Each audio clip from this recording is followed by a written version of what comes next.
Welcome, ladies and gentlemen, to the Real Forno Show. We have a lot of questions today about this inside linebacker group, and we are here to talk about it. We're also going to touch on some other Vikings news, including Jordan Addison, and they made a lot of roster moves. We'll clear that up here at the beginning of the Real Forno Show. Welcome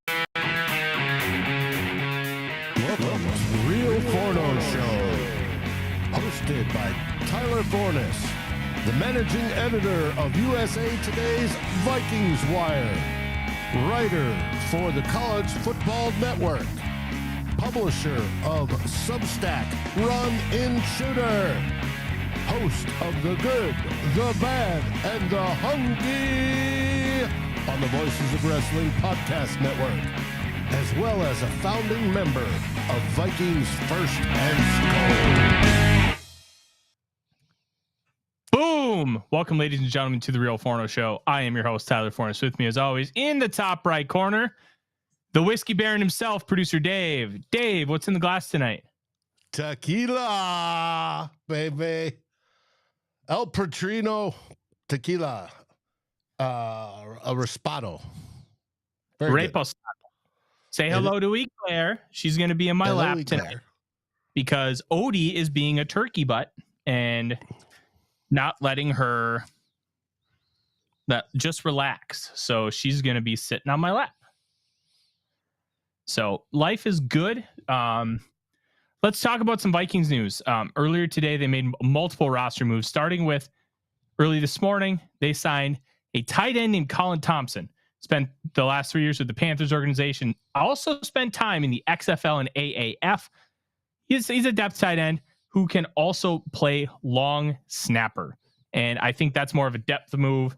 I wouldn't be shocked if he ends up being a practice squad guy because having long snapper depth is awesome. Odie, you can't get her. Just lie down. And they need tight end depth because they only have 5 in camp and they're going to run a lot of 12 personnel. You don't want to play Hawkinson much at all. You're going to give Oliver a little bit of run because he's new to the team. And outside of that, you need depth. Odie, you're fine. Jeez. Well, I like the idea. I agree with you. I do believe that he is a prime, once the season gets going, a prime practice squad candidate because you can keep so many veterans. Yep. Because he will fill 2 positions on that practice squad, one for tight end and one for long snapper. Because God forbid you lose your long snapper, that can cause disaster in a season. Believe it or not, when it comes to punting and field goals. The point of having a backup long snapper is a lot less about a game-to-game basis. It's a within the game basis because if DePaula goes down, for lack of a better term, you're screwed if you don't have a backup plan. Jared Allen was that backup plan for a long time. He had long snapped at Idaho, and just being able to have somebody who can at least do that. Long snappers are an unheralded position. You never hear about them unless they screw up or your guy is an all-pro. And that's what Andrew DePaula was this past year. He was an all-pro, and that ended up being a massive benefit for this Minnesota Vikings team. And he was great. Now, if he gets hurt, that's when you have to worry. But long snappers rarely get hurt because, well, they're long snappers. They don't do a whole lot. They play how many punts and then how many extra point field goals a game. So the nice part is they can't get attacked. They have to go opposite them. They can't. Right. You can't go over the center. That's illegal now. You can stand over the center. You can't touch them. Right. That's why, jumping over the offensive line became such a popular thing. Like Cam Chancellor trying to block field goals because they stay down and you can't touch them. So if you touch them, it's a penalty. And that's a big thing. So one, their heads down, they're in not a defensible position that can cause injury. That's one of the reasons why they did that. But a long snapper probably plays roughly 10 to 15 snaps a game. Yeah, it all depends on how many times you bring out those specialist units. How many But there times are you go plenty 3 of- and out, 3 and out, 3 and out? Yeah. That's not going to happen this year. Let's hope not. Um, so that it's good to have it, and it's good to have somebody during training camp to be able to kind of rotate in. Next move they made, they waived wide receiver Malik Knowles. I've been very high on Knowles, and if you listen to this program or me on whatchamacallit, I can't remember because my brain's just been fried today. It's been so busy. Purple Daily on Draft. I've been talking about Knowles as a guy I think can make the roster. Well, he got cut today, and he got waived with an injury designation, which means he'll get some kind of settlement. He probably came into training camp and flunked a physical, and they just said, you know what, we're good. Really unfortunate for the young man, and that's kind of how I see it. I don't know a whole lot more than that, but if you report to training camp, then get waived with an injury designation right away, that's not a good sign. But it also means he's going to get a check because it's an injury settlement of some form. So good for him for getting the check, but I wish he was staying because I really thought he had potential to make the roster and be a really talented player long term. It's just one of those things. Next up, you had 2 Minnesota Vikings be placed on lists. Chris Reed, the guard center, was placed on the non-football injury list. Now, it does not count towards the active roster, and the non-football injury list is just any injury you suffered that was not on the field or in the facility. So, like Nyheim Hines was hit by a guy on a jet ski. He was stationary. Somebody else hit him. He's going to have surgery and miss the entire year. That's a non-football injury. That also means that the team can also try and reclaim and not pay some of your salary because you did not get injured. You got injured outside of work, essentially. And I don't know if the Bills we are all know do a that. certain backup quarterback that kicked a storm door, a glass door, cut his foot. And Nate Stanley ended up bringing the Vikings to arbitration for somewhere like $180,000, and that's still tied up in salary cap right now. And to my knowledge, that hasn't had a resolution yet. So we'll kind of see how that ends up going. But it's a non-football injury. We don't know what it is. I have not heard. I have not seen anything on that. Look, it could be as simple as like he burned his hand cooking, and he just needs like 3 days to be able to let that heal. Could be that simple. Could be an ankle sprain that he suffered during training outside, and he just needs a week. But that opens up a roster spot. Andre Carter II was placed on the physically unable to perform list, which says that injury happened likely in the building or doing football-like activities. I don't know what that is either. My brain wants to say it was an ankle or a knee, but I genuinely do not know for sure. And my guess is he'll be back sooner rather than later. If these guys are activated during training camp, they don't miss any time. If they're still on the list after the final cutdown day and rosters finalized, they have to miss X amount of games. I believe it's 6 for both lists. And that can be a hindrance to development. It can be a hindrance to them staying on the roster, X, Y, and Z. So those happened. And then they signed a guard. His name is Jack Snyder. He was a 6-year player at San Jose State, was a UDFA signing of the Los Angeles Rams last year, got cut, and then he ended up playing for the XFL's Houston Roughnecks. Now, the Roughnecks ran like a run and shoot style offense, so he's going to be used to a lot of like inside zone kind of trap plays, and that will translate a little bit over to what the Vikings have. My guess is he won't be anything more than a depth guy, and he probably doesn't make the team. But with Reed going to be missing an X amount of time where we just don't know how long he'll be out, having depth on the offensive line is a really big deal right now. So that's kind of a rundown of all the roster moves. I would expect maybe 1 or 2 more once all the veterans report tomorrow, especially with like physically unable to perform list. But it is notable that Jordan Addison was not on there. He sounds like he's going to be ready to go full force for training camp. And let's talk about Addison, because he was caught doing 140 miles an hour on the stretch of 94 by Dale Street in midway of St. Paul. if you know that strip, you don't want to be going you don't even want to go 90 on that stretch. But he was caught going 140 in his Lamborghini Urus. Odie, calm down, bud. And so this is a really tough one. We're going to have a nuanced conversation. Everybody can admit that it was an egregious mistake. You cannot be doing something like that. Odie, ready? Good boy. And you can't be speeding at 140 miles an hour. That's a really bad deal. But we can also admit that he's a young man learning how to be an adult. He needs to be given some grace.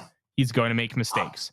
Luckily, there wasn't anybody hurt in this mistake, but there's a balance. There's a delicate balance between the two. And we need to understand that he needs to be given some grace and he needs to be helped through this and to understand why what he did was wrong. Now, he did come out and say it was released that he told the cops that his dog was sick and he was racing either with the dog or racing back to take care of the dog. Whether that's true or not is irrelevant. That's what he ended up telling the cops. I'll tell you, if you're a pet owner and your dog is sick and you need to get back, you're doing whatever you can to get back. So if not that's true, 140. Dave, I understand but the general construct is you're doing whatever you can to get back. Now, that's where it comes into play that somebody needs to help him out and help him learn that there's a level. You can't do 140 in a Lamborghini on the freeway. I don't care if it's 3 a.m. And there are people relating it to the Henry Ruggs incident. Yes and no. Ruggs was massively intoxicated and Jordan Addison wasn't. So there's levels to it. Just remember, he's a young kid. He made a mistake. Give him some grace, but also understand that he needs to learn that this behavior cannot be tolerated. There's a delicate balance there, Dave. Now, I did hear today that some of the veterans have taken him aside and given him some advice. Let's put it that way. And I think that's probably a good thing. The leaders in the organization pulling the young man aside and telling him what's what and how he made a mistake and how he needs to learn from it and deal with it. Yeah, and I think that's the biggest thing. Learning. He's going to learn. And oh, yeah, one way or the other. I remember when I was a kid, I used to go almost 100 miles an hour down my dirt road. Now, it was my road. I knew the terrain like the back of my hand. Doesn't make it okay, but it's a much more calculated risk than just going 100 down some random road you've never been on before. We've all made mistakes like that. And I think giving him some grace and understanding that he made one of those mistakes, let's make sure that he understands and doesn't make another one. You can have a level of grace and forgiveness here while also understanding that you need to be firm and be like, you can't do this, man. You could have killed somebody very easily. And we should all be blessed that nobody got hurt considering what was happening. There are levels, and I think we're at a position where we can move on. And hopefully Addison has learned from this and the veteran leadership on the team has helped with that. I agree. Yeah, that's simple. Odie has stopped borking, and we are ready to rock and roll with this inside linebacker group, Dave.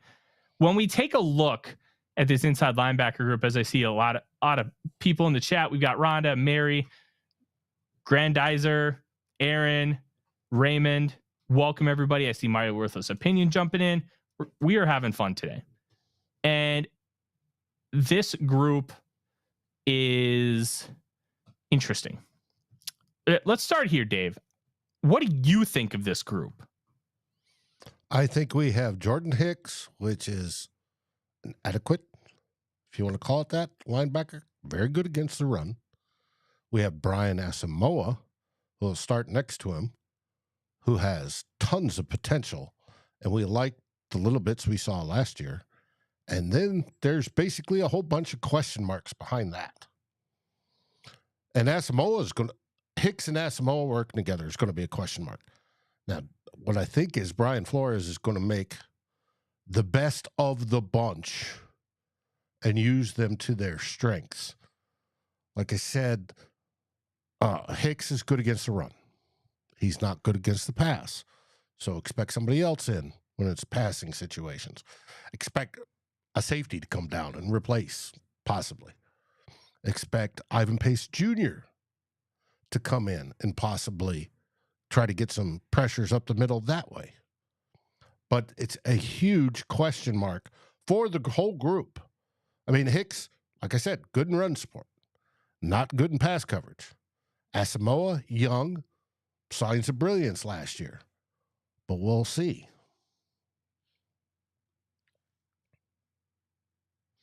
And you muted yourself. I think that's the thing, Dave. This is a we'll see group. Yeah, I'm going to keep muting myself just in case the dogs decide to go crazy.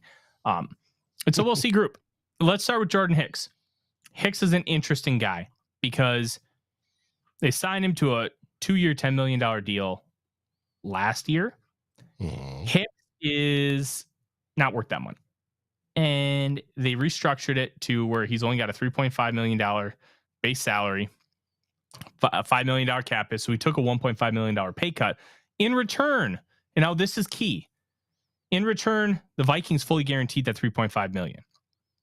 So he is willing to take less of a downside, but that downside is fully guaranteed. So it's I'm trying to think of the right phrasing here.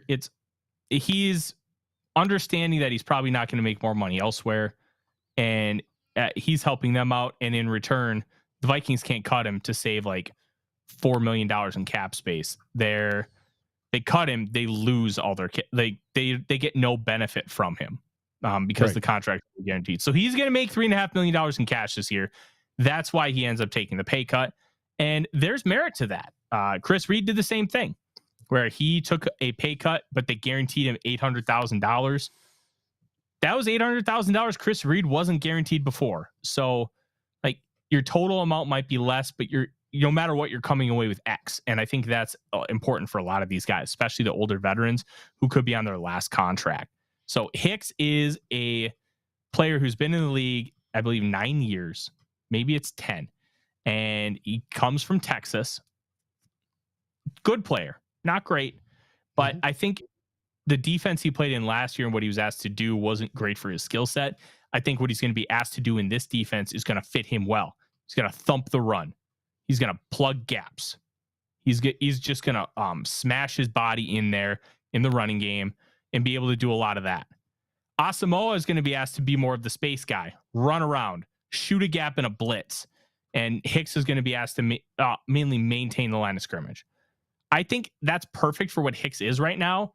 And you're not going to see him much on nickel because I think you may see a lot more dime this year than nickel because you'll bring in a guy like Josh Metellus or Lewis Seen to be like a rover, a safety linebacker hybrid, which honestly is what Asamoah is because Asamoah was a safety initially when he got to Oklahoma and then became a linebacker. So there's merit there. And I think Flores, we've been talking a lot about Brian Flores. He's going to maximize these guys. He's going to put them in positions to succeed. I think that's really important. Putting people in positions to succeed is honestly more important than talent. You need talent. You want talent. But if your coach doesn't know how to use the talent, at a certain point, you're not going to come close to maximizing your potential. And that's where you can have a better coach team who's not as good. And you can argue that the Giants in the playoffs, better coach team, they're not as good. They beat the Vikings.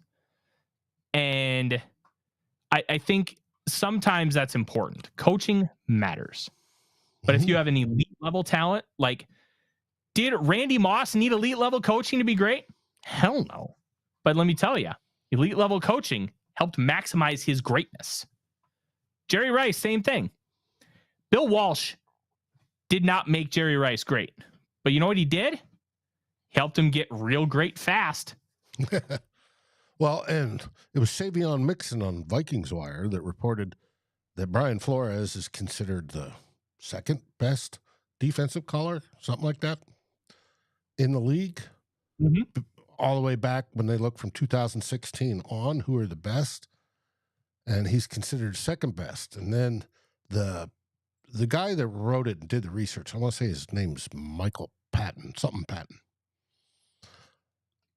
did a group of how much money is spent on the defense if you got a whole bunch of money and stars, how well they do, versus you're skimping out going cheap, how well they do, and the difference between the coaches on the low end and the high end, right? If you've got a lot of studs that you're just paying money and they're Pro Bowlers and you're, all your investments on the defensive side, you're going to have a good defense generally. Well, it's these coaches that can take the guys that, like we have, where we've got a bunch of rookies and a bunch of question marks in certain spots, and utilize those guys to get the most out of them. And Flores was ranked second at doing that. So that's going to be the key this year, because they've got to do that. We don't have a set defense at all three levels. Remember early in the middle of the Zim range, when our defense was number one, they could say we got superstars in the back end, the middle end, and the front. We don't have that right now. So Flores is going to have to make, through schemes, Rhonda talked about this before the show started, through schemes, overcome that. And I believe he has the possibility to do that. He can mix and match, and that's what's going to happen. Hicks, great against the run. So, obvious run downs, Hicks will be in. Not so good against the pass. Well, that's where you might see, like you said, Metellus or Scene or whomever come down into the box and play that hybrid role. So, it's going to be good. Yep.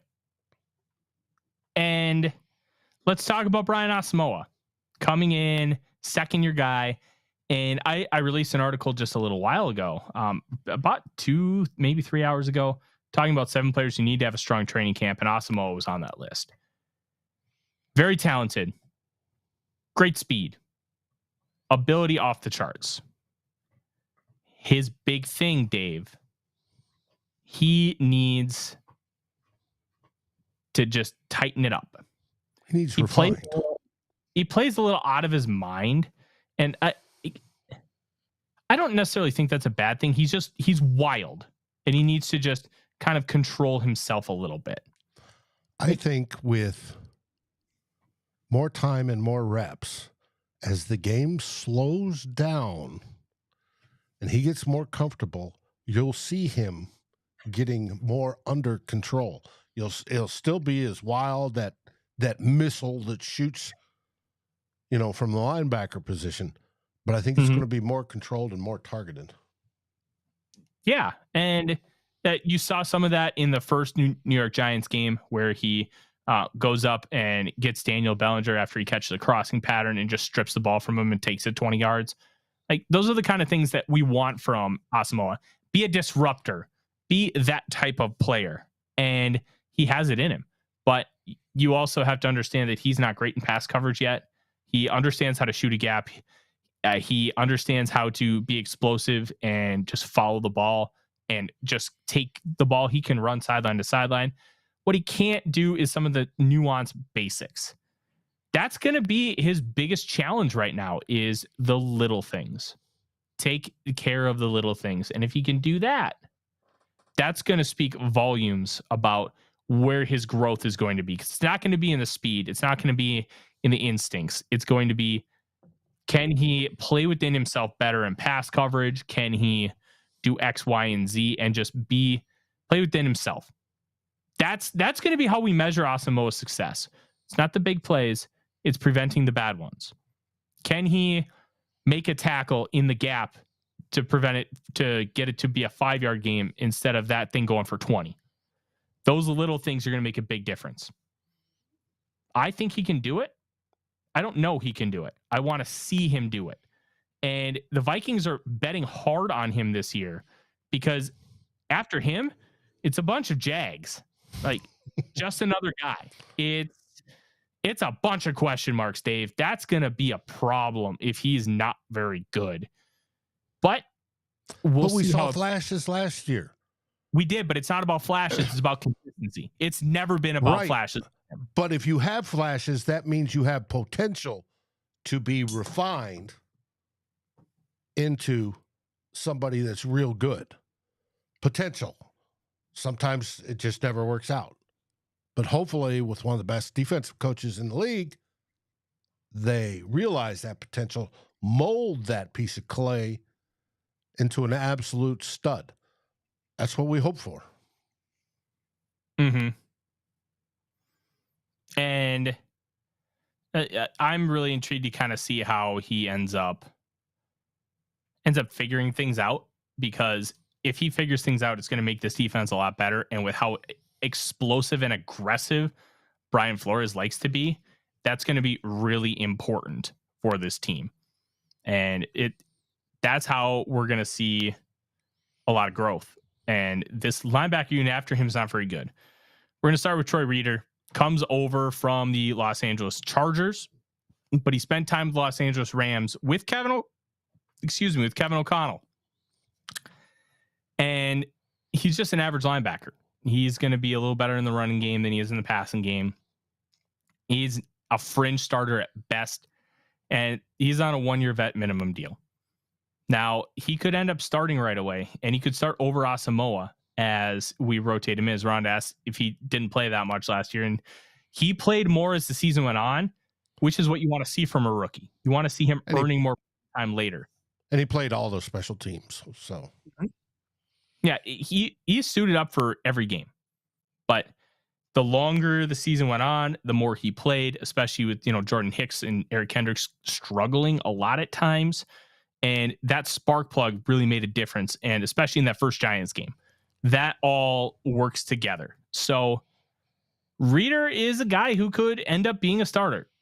That doesn't mean he's going to play the most snaps, but early base downs, then you get Asamoah in as like your game wrecker on third downs and like second and longs, I think could end up being the play. We'll see. There's a lot of ifs with this linebacker group, and Reeder is one of them because he's just a guy. There's nothing really special about him.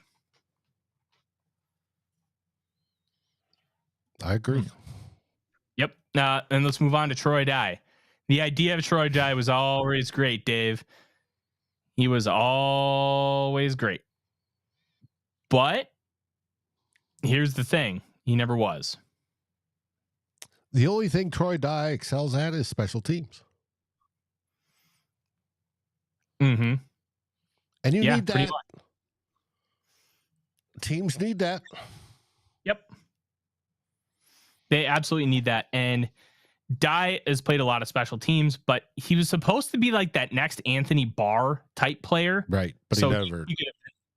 He hasn't developed. He can't tackle. He's not strong. He's like 6'4", 225. Dave, that's a problem. You're a 225-pound linebacker. He can't shed a block to save his life. That's tough. I can't trust that guy. It's going to be interesting to kind of see how things end up working out with him. I don't think he'll make the team because, as we're going to talk about, Norcephus talks about Ivan Pace. We're going to talk about him here in a second. Grandizer 12 asks if we can have a game that we don't need to take blood pressure meds. Yeah, I think we'll have a couple. Really do. Look, we could talk about it not being sustainable to win 11 one-score games. Look, we're not going to have that many one-score games this next year. We're just not. And no, the offense should score more than 30 points. Yeah. Continuity on the offensive line is going to be a big thing too, and I'm really intrigued to kind of see how that plays out. Let's talk about Ivan Pace Jr. Undrafted free agent, and there's 3 undrafted free agents on this group, but he's the best one. Comes from Cincinnati. Wilson Huber is also an undrafted free agent from Cincinnati. We'll talk about in a little bit. Pace weighs in at 230 pounds and is 5'11". Very odd linebacker because he's an inside linebacker whose specialty, Dave, is the pass rush. He is a pass rusher. That's very weird for a middle linebacker to specialize as a pass rusher. But in this defense, where you're going to get specific people to play roles, That's going to be huge because Pace is going to be that blitzer. Third down, and you need a middle linebacker to blitz, especially with those zero blitz packages that they utilize. Guess who's going to be that? Pace. He's going to be able to out leverage players because he's so small and he can bend around the edge. He's fast. He's quick. And when you got him going in a straight line, he's hard to stop. That's going to be really fun for Brian Flores to deploy, especially at like a 6'6" tackle and a 6'4" guard. You got little 5'10" Ivan Pace. They're not going to be able to get low enough to leverage. So he's going to be able to slide under those blocks and boom. That's going to make a big difference with this team. I'm very intrigued to see how that plays out. It's going to be a very interesting one. I think he makes the team. I thought he should have been a 3rd, 4th, or 5th round pick. I put a 4th round grade on him because I just have too many questions about him moving laterally and especially in pass coverage. But Brian Flores is going to find a way to get people in positions to succeed, and he's okay with using situational players in situations. That's Ivan Pace. That's what he's going to be. He's going to be a situational guy who comes in to play a role, and he's going to play that role really well. I hope so. I've heard all the hype. I've seen some of the clips, the highlights of him last year. I sure hope so. And I hope, as Zoe talks about, he's small. Hope he's quick. He's built, if he's 225 and 5'11", he's built stout. So hopefully that helps. Let's see. That's why I can't wait. Hey, when's the first kickoff with our first preseason game? Here, August 10th. So we're not that far away. Yeah, we really aren't that far away. But let's talk about Pace's teammate, Wilson Huber. Talented guy, more of a traditional inside linebacker where he's going to be a thumper. And I think he can play coverage a little better than Ivan Pace, but it's going to be tough for him and Abraham Beauplan, who's the other guy. He comes from Marshall. It's going to be tough for those guys to make the roster. They're going to have to make a really big impact. I'm going to try and get on the show the host of Locked On Seahawks, my former boss at Sports Illustrated's All Seahawks, Corbin Smith, to join the show before the Seahawks preseason game. Fun fact, Dave, Corbin coached Wilson Huber in high school. So interesting. If we end up having that conversation and have him on the show, that's going to be fun to talk about. He's going to be able to provide some really interesting insight. And I think that would be really fun to hear because it's good to hear stories about every player and have those conversations. But these guys, like, I don't see them having enough high-end talent to make the roster. Now, if Reader bombs out and these guys just perform really, really well, I think you can have multiple UDFAs make it here, especially with the multiple safety packages that they're presumably planning to install. But it's going to be an interesting one because this linebacker group after Ivan Pace I don't think it's really worth mentioning a whole lot because I don't think they're going to be doing much as we get Gary joining the show late. Hey, you joined. That's what matters. Welcome, sir. Welcome. We don't have a joint practice with the Seahawks. We have them at home with the Cardinals and the Titans in back-to-back weeks. So that's important to note. And with that being said, that's kind of all we have today. This inside linebacker group has a lot of question marks after the top guys. It has question marks on, one, if they're going to make the team at all, or two, are they going to be, like, how effective will they be? Because there's a realistic chance, Dave, that all of our inside linebackers stink. And that's something we have. No, I'm not trying to be a negative person, but Jordan Hicks is on the downside of his career. He's past 30. He's already showing the signs of aging. Asamoah is a complete unknown. Reader is average at his absolute peak. Like, this group could be the biggest Achilles heel of this Vikings team this year. Well, that's where Brian Flores needs to get creative. Yes. And he's got to make it, because it's one of those positions we're going to have to invest in the future. Hopefully Brian Flores works out and then we find another one to work out and, set that. Hopefully Danielle Hunter signs a long-term contract and we're good to go there. And that the interior defensive line, like we've talked about, they step up and prove their worth and they're good for the next few years. But yes, The linebacking core is one of the weak spots. Now, is it one of the most important spots on the defense when it comes to, wins beyond replacement? No, it is not. It's the least important. But you want good linebackers no matter what. The game has changed over the years, right? Running backs used to be king and big middle linebackers that could stop them. That's changed. They've gone away from running backs, and the linebackers are getting small and have to be able to do pass coverage. So it's going to be interesting to see how Brian Flores works it this year. It could be our Achilles heel this year. Let's hope not. Yes, let's hope not. It's, as Raymond posts, a lot of unknowns. That is it. That is the show. Vikings Veterans Report tomorrow. I got one thing I want to ask you. Okay. Tell the folks about the writers over at FFSN, since you have done most of the recruiting of these fine young people. Yes. So, fun fact, Vikings First and SKOL is going to have a group of young writers who were just like me a couple years ago, trying to make their mark in the industry and trying to grow. And they will be writing a lot about the Minnesota Vikings. These are all guys that I interviewed for the Vikings Wire job. And I thought highly enough of all of them to hit them up and see if they were interested in joining us and continue to grow their career. And a lot of talent, a lot of passion, a lot of people who really want to make a name for themselves and figure out a path in the industry. And we're going to give that to them and give them an opportunity to make something of themselves. And it's going to be fun. There's going to be a lot more content. There's going to be a lot more good writing, and it's going to be a lot of fun, and it's fun. I'm really excited to help give these guys a platform and for this site and podcast to just continue to grow exponentially. Mm-hmm. And like I said, it's part of Fans First Sports Network. You can find the website at ffsn.app. Click on NFL, click down Minnesota Vikings, and you'll be able to see all their writing. And you'll also find the podcast there. If you don't get them on your aggregator and you like listening via the web, you'll find the podcasts like tomorrow morning when I post up this show.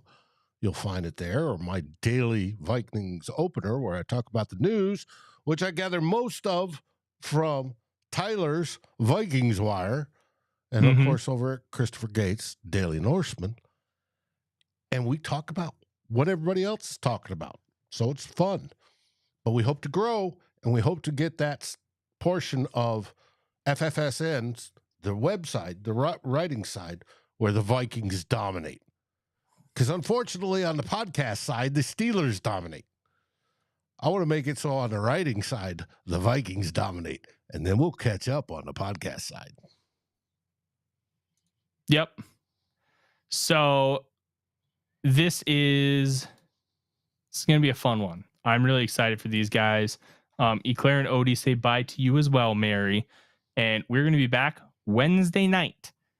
Talk about cornerbacks. That's going to be a longer episode. We're going to have a lot to talk about with the cornerbacks. I appreciate everybody in the comments being so active and engaging. We greatly appreciate you joining us here tonight.